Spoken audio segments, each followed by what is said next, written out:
these experiences, where people who have nothing other than a briefcase, they go into collusion with elements in the Ministry of Justice.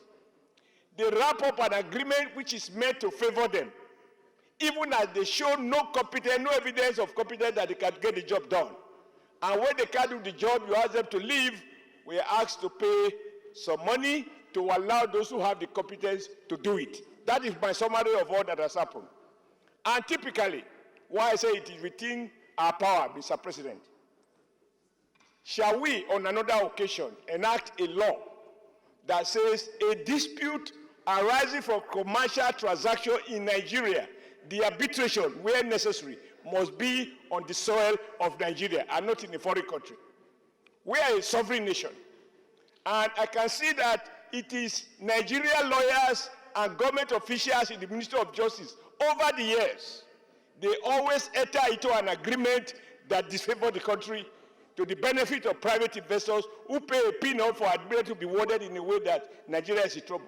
Now what as a country we are losing, beyond the 3,050 megawatts, even the nature in Mambila, the tourism that it will attract to Mambila, the agricultural opportunities in Mambila are beyond anybody's imagination. For any government to have priority in Nigeria, I believe that Mambila Hydro Project should be that #1 priority in terms of infrastructural development. Not roads, not railway. Because if you have power, 3,000 megawatts, 100 megawatts are more than enough to virtually each and every state in Nigeria. And in one place, you can mobilize and generate 3,000 megawatts, and yet over the years, we've been playing politics with this. Mr. President, something is wrong with us. Now there are no issues again. No money has been paid. Sunrise has the right, as a local content, to contest and to bid for such projects. Now that the present administration has also taken this as one of its legacy projects, we commend the administration of President Bola Ahmed Tinubu to have taken this bold initiative. And he has taken this project away from the NSIA and give it to the Green Infrastructural Fund. And they are ready to fund. But also, sir, I want to let us adhere strictly to the prayer of this motion.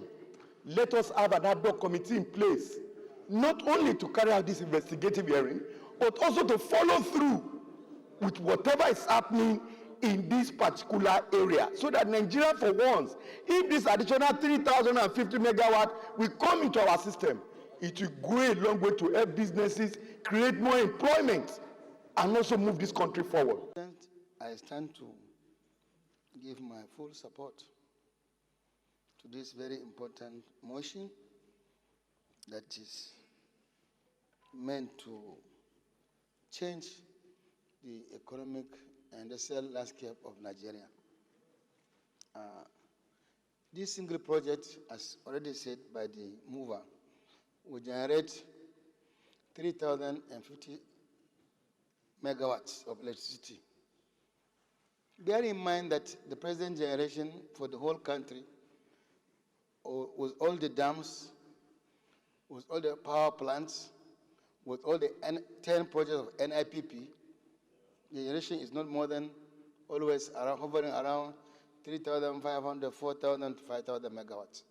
So if we can get one source that will just bring in 3,000, you can imagine the positive change that will happen to the country. But unfortunately,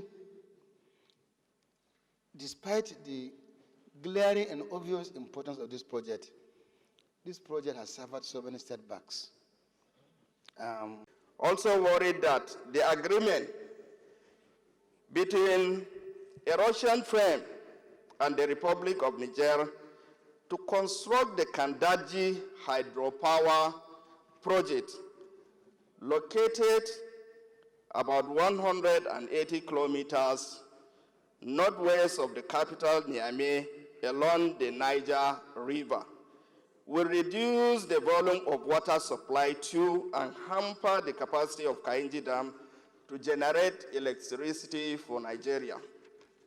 Encouraged by the proactive steps taken by His Excellency, the President of the Federal Republic of Nigeria, President Bola Ahmed Tinubu, in attending and taking action at COP28 Climate Summit in Dubai, United Arab Emirates, UAE, in December 2023, to improve Nigeria's electricity supply through the renewable energy.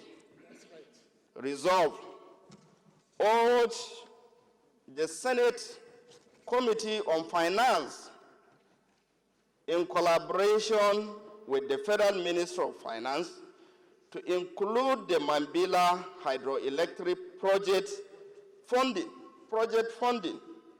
as part of the legacy project, and the 15% counterpart funding, which is 868,800,000 USD, to be funded from the Renewed Hope Infrastructural Development Funds. As the Chair Committee on Local Content, I would say that I have received quite a few petitions with regards to the ownership or the legal tussles around the Mambila project. So as we are asking on the President to consider this as one of the key projects of his administration, it is also important that we tidy all ends. Contracts that are non-binding should be laid to rest. Any arbitration that is ongoing must be looked into. And we should be very mindful not to pacify people, people or companies that do not have capacity, but to pacify them and incorporate them into local content. We should be very careful of that, sir. It's a very important motion because power is sine qua non for an industrial nation. Any nations that wants to get it right in terms of industrialization, power is sine qua non. You can't do without it. And the issue of Mambila has been around for the past 25 years.